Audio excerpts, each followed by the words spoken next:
The gunshot echoed across the valley as Rosalie O'Connor ducked behind a large boulder, her heart hammering against her ribs. The stagecoach she'd been traveling in lay overturned 50 yards back, the driver dead and her fellow passengers scattered. Tears streaked through the dust on her face as she clutched her small valise, all that remained of her possessions after fleeing San Francisco following her father's death and the subsequent loss of their family home. "Madam, you all right back there?" a deep voice called from nearby. Rosalie pressed herself tighter against the rock. Another gunshot rang out, followed by a grunt of pain that wasn't from the voice that had called to her. "I've got 2 of them, but there's one more," the voice continued, closer now. "I need you to run to that cluster of cottonwoods when I give the signal. Can you do that?" Peering around the edge of the boulder, Rosalie caught sight of a broad-shouldered man in a worn leather vest, a Stetson pulled low over his eyes. A Winchester rifle was braced against his shoulder as he scanned the rocky terrain ahead. She'd noticed him boarding the stagecoach in Silver Creek quiet, watching everything with piercing blue eyes. Who are you?" she managed to whisper. "Levi Xavier," he replied without turning. "Deputy Marshal out of Tucson. Now when I count to 3 you run for those trees, I'll cover you." Rosalie swallowed hard. I'm scared." The cowboy finally turned his head slightly and she caught the flash of a grim smile. "Good, so am I, that's why we'll be careful." His eyes met hers. "Fear keeps you alive out here. 1, 2, 3. Rosalie clutched her valise and bolted from behind the boulder. Her heart threatened to burst as she sprinted across the open ground, expecting at any moment to feel the burning impact of a bullet. A shot cracked the air, followed immediately by the report of Levi's rifle. She didn't look back, just ran until she reached the cottonwoods, collapsing against the trunk of the largest tree, gasping for breath. Moments later, Levi appeared beside her, reloading his rifle with practiced efficiency. "You're quick," he said approvingly. "That'll serve you well." "The others from the stagecoach," Rosalie began. "The Thompson family made it to those rocks to the east. They'll be fine. The banker wasn't so lucky." Levi peered around the tree trunk. "Looks like that was the last of them." "Road agents been hitting stagecoaches along this route for months now." "Thank you for saving my life," Rosalie said, finally getting her breathing under control. Now that the immediate danger had passed, she became acutely aware of her situation, stranded in the middle of the Arizona Territory in 1878 with a man she didn't know. "Where were you headed?" Levi asked, his eyes still scanning the horizon. "Prosperity," she replied. "My aunt lives there." "She's all the family I have left," Levi nodded. "I know the place, small mining town about 2 days' ride from here." He finally turned to look at her properly. "I'm heading that direction myself." Rosalie felt a flutter of relief mixed with apprehension. "You'll help me get there?" "Yes, madam." "But first, we need to see to the dead and get the others sorted." His expression softened slightly. "What's your name?" "Rosalie O'Connor." "Well, Miss O'Connor, welcome to the Arizona Territory. Not the welcome you were hoping for, I imagine." "No," she agreed, rising to her feet and brushing the dust from her skirt. "Not at all what I expected." By nightfall, they had buried the driver and the banker, a solemn affair beneath the vast desert sky. The Thompson family, a husband, wife, and their teenage son, decided to wait by the road for the next stagecoach, which was due in 2 days. They had relatives in Tucson who would come looking if they didn't arrive. "We can't wait," Levi explained to Rosalie as they sat by a small fire some distance from the road. "Those road agents might have friends. Better to be moving." "Do you have a horse?" Rosalie asked, suddenly realizing she hadn't seen one. Had one. It was in the stagecoach's rear boot. Levi poked at the fire with a stick. "We'll head out at first light. There's a ranch about 15 miles from here. The owner, Silas Jenkins, is a friend. He'll lend us horses." Rosalie wrapped her shawl tighter around her shoulders. The desert night was turning cold. "How long have you been a marshal?" she asked, trying to distract herself from the events of the day. 5 years, he replied, his face shadowed in the firelight. Before that, I rode with the cavalry, saw too many men die for too little reason. He looked up at her. What about you? What brings you out to these parts? Rosalie stared into the flames. My father died 6 months ago, consumption. He was a professor at the university in San Francisco. When he passed, I discovered he'd left more debts than assets. The bank took our home. She swallowed hard. My Aunt Vivian wrote that I could live with her. She runs a millinery shop in Prosperity. Levi nodded. It's a decent town.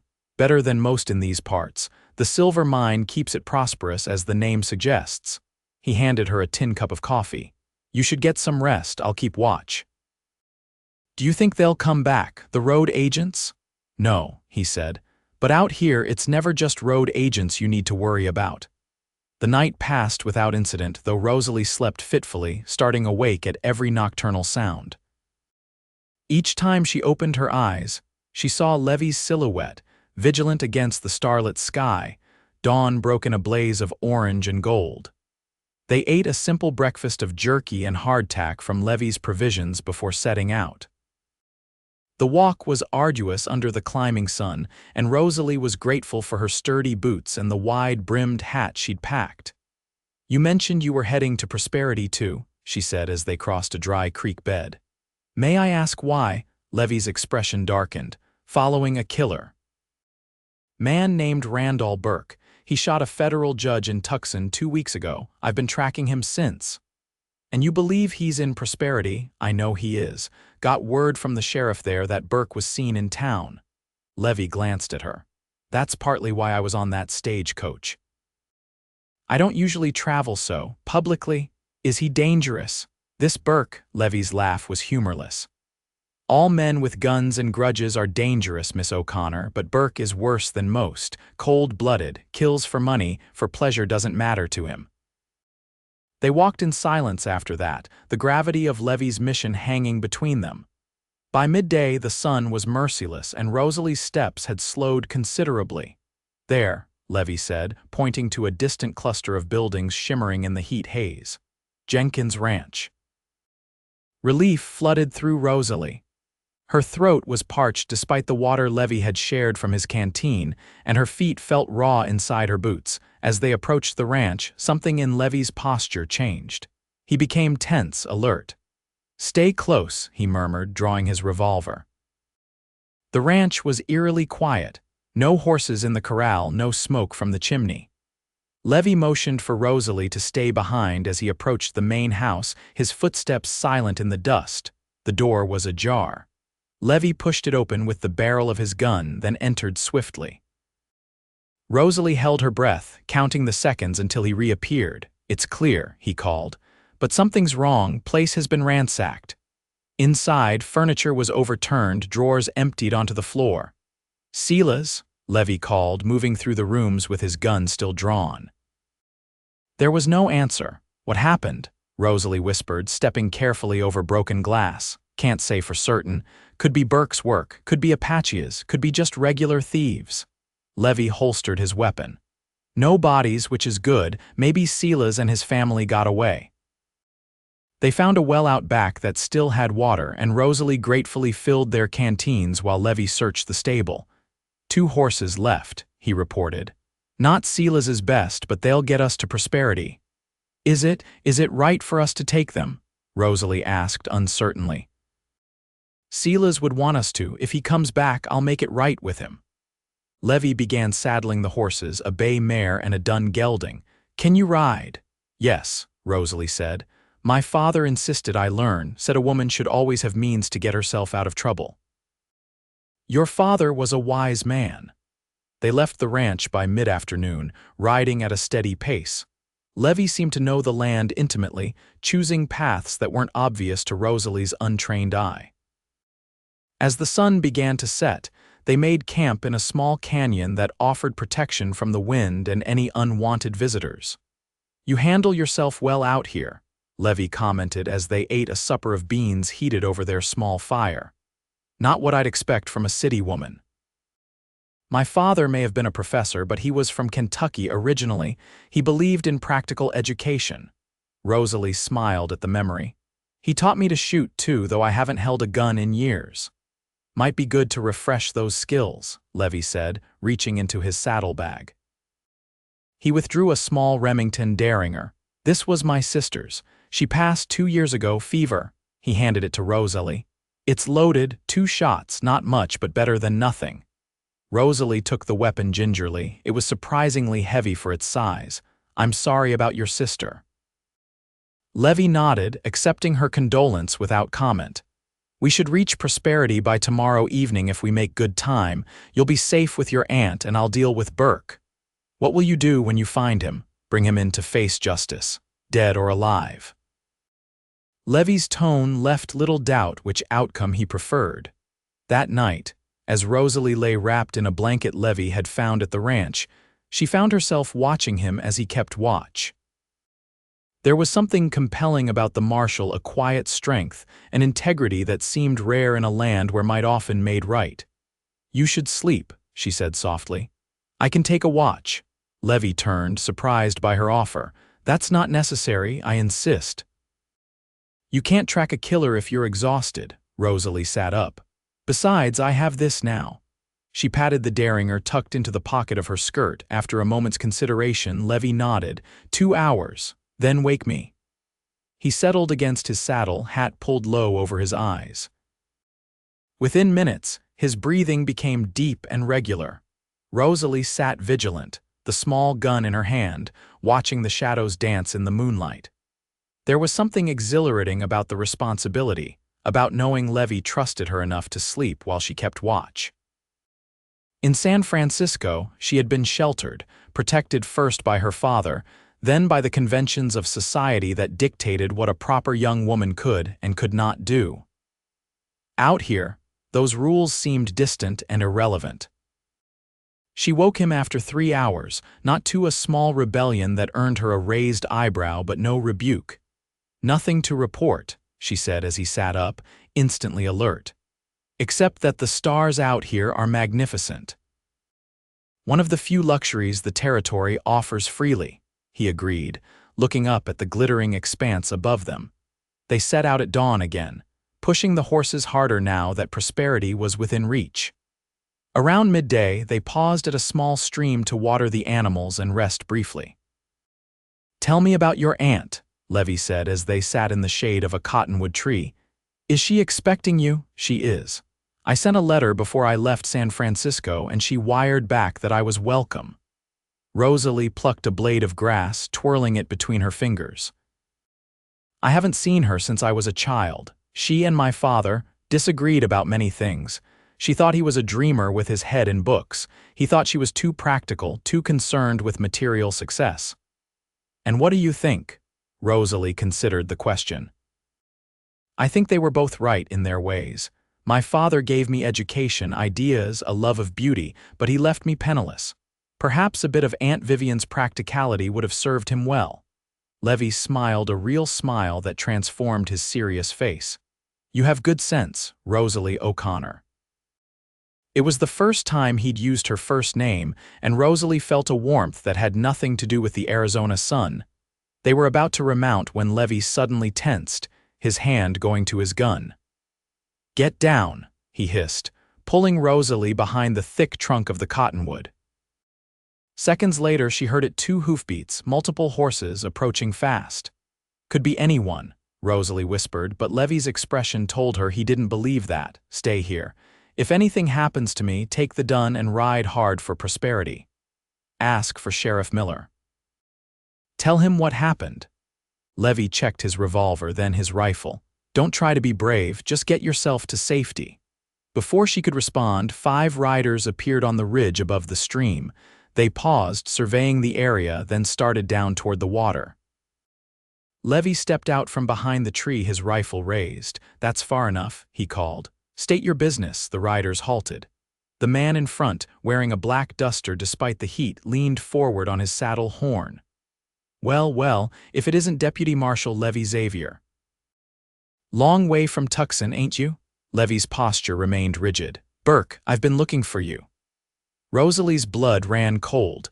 The killer Levi had been tracking here now with 4 armed men beside him. Burke laughed, a sound like gravel underfoot. And now you've found me, lucky you. His eyes shifted to where Rosalie stood partially concealed by the tree. And with company, I see, pretty company. This doesn't concern her, Levi said flatly. This is between you and me, Burke. Is that so? Burke's hand moved casually toward his holster. You know, I always wondered if you marshals were as fast as they say. Care to find out? Don't do this, Burke. You're already wanted for killing Judge Hanson. Don't add a federal marshal to your crimes. Burke's smile was reptilian. Who's going to know out here? Just me and my boys. And your lady friend, and she won't be telling tales. What happened next occurred so rapidly that Rosalie would later struggle to recall the sequence. Burke went for his gun, but Levi fired first a single shot that knocked Burke backward off his horse. The other riders drew their weapons, bullets tearing into the cottonwood trunk as Rosalie dropped to the ground. Levi fired again and again, methodical in his aim. One rider fell, then another. The third took a bullet in the shoulder but stayed mounted, returning fire with a vengeance. The fourth wheeled his horse and galloped away. Rosalie, the horses! Levi shouted as he ducked behind a boulder. Understanding instantly, Rosalie crawled toward where their horses were tethered, bullets kicking up dirt around her. She reached the reins just as the injured rider charged toward her, gun raised. Without thinking, she drew the derringer from her pocket and fired. The shot went wide, but the sound spooked the rider's horse, which reared suddenly, throwing the man to the ground. He lay motionless as Rosalie untied both horses with shaking hands. Leading them behind the shelter of the cottonwood, she found Levi reloading his rifle, blood seeping from a wound in his upper arm. You're hurt. Just a graze, he said, though his face was pale beneath his tan. We need to move. That fourth rider will be back with friends. They mounted quickly, Levi grimacing as he pulled himself into the saddle. Rosalie urged her horse alongside his. Let me see your arm, later. Right now we ride. They pushed the horses hard, following a narrow trail that wound through a series of rocky arroyos. Levi led them on a circuitous route, backtracking and crossing streams to confuse any pursuit. By late afternoon, they reached a small abandoned line shack nestled in a grove of pinyon pines. Only when they were inside with the horses hidden did Levi finally allow Rosalie to examine his wound. You call this a graze? She exclaimed as she gently removed his bloodied shirt. The bullet had torn a deep furrow along his upper arm. This needs stitching. There should be a medical kit in my saddlebag, Levi said through gritted teeth. Military issue. Rosalie found a compact tin containing catgut sutures, forceps, bandages, and a small bottle of carbolic acid. She had never stitched a wound before, but she had assisted her father during his illness and had a steady hand. This will hurt, she warned as she cleaned the wound with water and the carbolic solution. Levi's only response was a tightening of his jaw. He remained stoically silent as she carefully sutured the wound, closing the ragged edges of flesh with small, neat stitches. When she finished and wrapped his arm in clean bandages, he finally spoke. You've done this before. No, but I watched our doctor tend my father. Rosalie washed the blood from her hands in the basin of water she'd prepared. He would have liked you, I think. He admired men of principle. And is that what I am? Levi asked with a hint of bitterness. A man of principle, or just another gunman no better than Burke? Rosalie met his gaze steadily. You're nothing like Burke. You use your gun to protect, not to intimidate or kill for sport or money. Levi looked away. The line gets blurry sometimes. Out here, it's easy to forget what you're fighting for. He flexed his bandaged arm experimentally. Good work. Thank you. They shared a meager dinner from Levi's provisions, then discussed their next move. Prosperity was still a half-day's ride away, but Levi was concerned that Burke's remaining men might be watching the main trails into town. We'll leave before dawn, he decided. Take the high pass. It's rougher terrain, but less likely to be watched.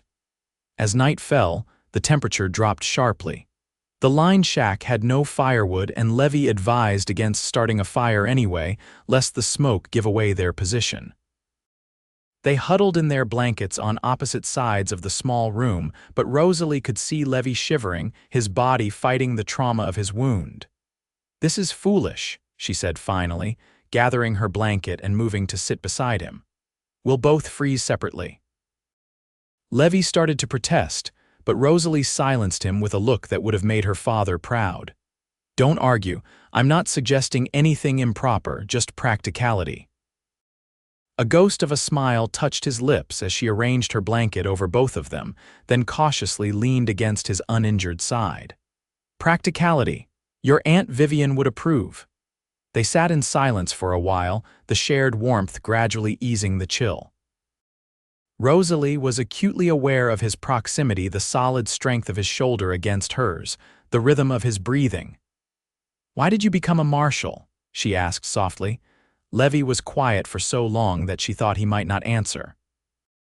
"My father was killed by a man who should have faced justice but never did," he finally said. "I was 17. He was shot in the back over a card game in a saloon in Abilene. The killer was the son of a wealthy cattle baron. The local sheriff wouldn't touch him." "I'm sorry," Rosalie whispered. "I wanted to kill him myself, followed him for weeks, planning how I'd do it." Levi's voice was distant, as if he were speaking from across the years. "Then one night I saw him through the window of another saloon, had my rifle trained on him, finger on the trigger." "What stopped you?" "A federal marshal walked in, man named Harlan Reeves. He arrested the killer on the spot. Turned out he was wanted for murder in 2 other territories. Didn't matter who his father was to Reeves." Levi shifted slightly, adjusting his position. "I watched him march that murderer out in handcuffs, and I thought, that's justice. Real justice, not just revenge. I rode to Fort Smith the next day and asked Marshal Reeves to take me on. He did." Rosalie's hand found his in the darkness, her fingers lacing through his. He stiffened momentarily in surprise, then relaxed, his thumb brushing lightly over her knuckles. "What about you?" he asked. "What does Rosalie O'Connor want from life?" She considered the question, aware that her answer mattered more than it should, given that she'd known this man for barely 2 days. "I thought I knew once. Marriage to a suitable gentleman, a comfortable home in San Francisco, children," she sighed. "Now I'm not certain. These past months have shown me how quickly security can vanish. Perhaps what I want is to be like my aunt, independent, reliant on my own abilities." "And is there no room for love in that vision?" The question was asked lightly, but Rosalie sensed the weight behind it. "I think," she said carefully, "that true love must include respect for independence. It should strengthen, not diminish." Levi's hand tightened around hers. A wise perspective. They fell silent, and eventually Rosalie felt his breathing deepen as he drifted into sleep, his head coming to rest gently against hers. She remained awake a while longer, listening to the night sounds outside and marveling at the strange turns life could take. 2 days ago, she had been a frightened passenger on a stagecoach. Now, she was sitting in an abandoned line shack with a wounded marshal who had awakened feelings in her that she hadn't known existed. Morning came too soon. They ate quickly, packed their meager supplies, and were riding by the time the eastern sky began to lighten. Levi was clearly in pain but refused to slow their pace. They took the high pass as planned, a treacherous trail that wound along the spine of a rocky ridge with steep drop-offs on either side. "There it is," Levi said as they crested the final rise. Below them, nestled in a broad valley, lay Prosperity, a sizable town with wooden buildings lining a main street, smoke rising from chimneys, and the telltale scaffolding of a silver mine visible on the mountainside beyond. Relief flooded through Rosalie. "We made it." "Not quite yet." Levi pointed to a cloud of dust on the trail below them. "Riders, at least 6 of them, Burke's men, most likely. They must have picked up our trail."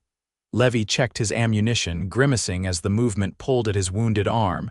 "We need to get you into town." "Us," Rosalie corrected firmly. "We need to get us into town." Levi studied her face, seeming to search for something. Whatever he saw there must have satisfied him because he nodded, All right, but we'll need to split up. They're watching for two riders together. He gestured to a fork in the trail ahead. You take the left fork. It's longer but follows a stream into the north end of town. Your aunt's shop should be on Main Street. I'll take the right fork and try to draw them after me. That's too dangerous, Rosalie protested. You're already wounded. I know this terrain, they don't. I'll lead them on a chase, then double back to town. He reached into his vest pocket and withdrew a folded paper. Take this. It's my badge and identification. If anything happens to me, give it to Sheriff Miller. He's a good man. Reluctantly, Rosalie took the paper, tucking it securely in her bodice. Promise me you'll be careful. Levi's eyes softened. I promise. He hesitated, then leaned across the space between their horses and kissed her a brief, tender touch that left Rosalie breathless. For luck, he murmured, then turned his horse toward the right fork. Ride fast, Rosalie, don't look back. Tears stinging her eyes, Rosalie urged her mare toward the left fork. She heard Levi behind her, whooping loudly as he galloped down the exposed ridge trail, making himself a clear target for the riders below. The gunshots that followed confirmed his strategy had worked. Rosalie rode hard along the stream, ducking low branches and splashing through shallow sections to hide her tracks. The town grew larger as she approached, and soon she could make out individual buildings, people moving along the streets. Safety, so close. She was within 100 yards of the first buildings when a lone rider appeared from a side trail, cutting off her path. It was the fourth man from Burke's gang, the one who had fled. Well, looky here, he drawled, leveling a pistol at her. The marshal's woman, ain't this fortunate? Rosalie reined her horse to a halt, her mind racing. The Derringer was in her pocket, but with only one bullet left, she couldn't afford to miss again. Where's Xavier? The man demanded. Dead, Rosalie lied, forcing her voice to break as if with grief. Your friends shot him. He's lying back up the trail. The man's eyes narrowed suspiciously. And they let you go. They didn't see me. I hid. Rosalie let tears fall, not having to fake her fear. Please, I just want to reach my aunt. I'm no threat to you. He seemed to consider this, then grinned unpleasantly. Maybe not, but you might be worth something to me, pretty thing like you. As he urged his horse forward, Rosalie's hand slipped into her pocket, gripping the Derringer. Don't come any closer, he laughed. Or what, darlin'? Rosalie drew the small gun, aiming it steadily at his chest. Or I'll shoot you, just like Marshal Xavier taught me. The man's eyes widened slightly, but his grin remained. That little pea-shooter at this distance? You'd be lucky to hit a barn door. Want to find out? Rosalie's finger tightened on the trigger. They stared at each other for a long moment, at an impasse. Then, from the direction of town, came the sound of hoofbeats, multiple riders approaching fast. The outlaw glanced nervously over his shoulder. This ain't over, he growled, then wheeled his horse and galloped away, disappearing into a stand of trees. Moments later, 3 riders appeared, men wearing deputy badges, led by an older man with a silver mustache and sheriff's star. Miss, are you all right? The sheriff called as they reached her. Yes, thank you, Rosalie said, lowering the Derringer with shaking hands. Are you Sheriff Miller? I need to find Deputy Marshal Levi Xavier. He's wounded and there are men after him.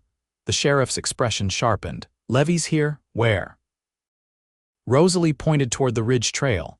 He led them that way to protect me, at least 5 riders. Burke's men. Burke, Miller spat.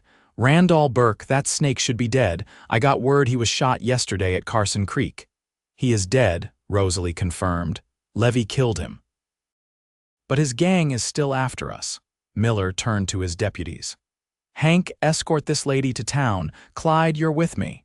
To Rosalie, he added, Don't worry, miss, we'll find him. Grateful but still anxious, Rosalie allowed the deputy to lead her into prosperity. Main Street bustled with activity, so different from the wilderness she'd traversed with Levi. The deputy pointed out Vivian's millinery at her request, tipping his hat before rejoining the sheriff. Aunt Vivian proved to be a stout, practical woman with Rosalie's auburn hair streaked with gray. She welcomed her niece with genuine warmth, exclaiming over her bedraggled appearance and immediately setting about making her comfortable. Rosalie explained her journey as simply as possible, omitting the more dangerous details. Marshal Xavier, you say? Vivian mused as she served Rosalie tea in the apartment above the shop. I know of him, has quite a reputation for bringing in the worst outlaws. They say he's as fair as he is deadly.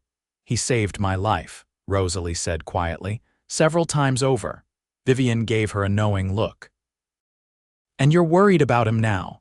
Yes, he was injured and Burke's men were still after him. Sheriff Miller is the best in 3 territories. If your marshal can be found, Miller will find him.